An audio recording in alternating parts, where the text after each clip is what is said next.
Ministria e Financave ka shitur 229 miliard lek titull qeveritar gjatë gjysmës së parë të këtij viti.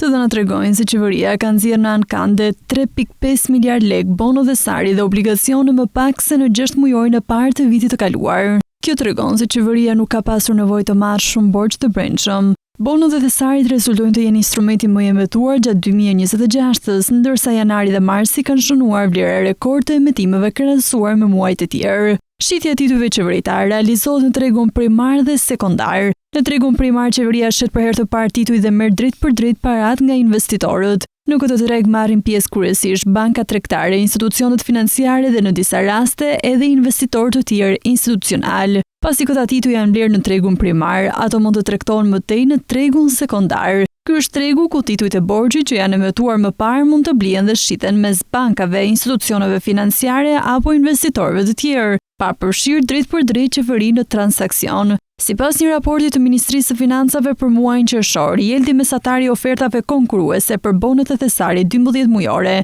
Në muajin qershor 2026 u përmbyll në nivelin 2.65%. Përsa i përket tregut sekondar, nga bankat zhvilluese të tregut u realizuan 2 transakcione. Totali i tregtimit arriti vlerën 200 milion lek. Nga ana tjetër, në korrik 2026, Ministria e Financave planifikon të emetojë nëpërmjet 7 ankandeve 29.5 miliard lek, nga të cilat 9 miliard lek janë bono thesari dhe 20.5 miliard lek janë obligacione.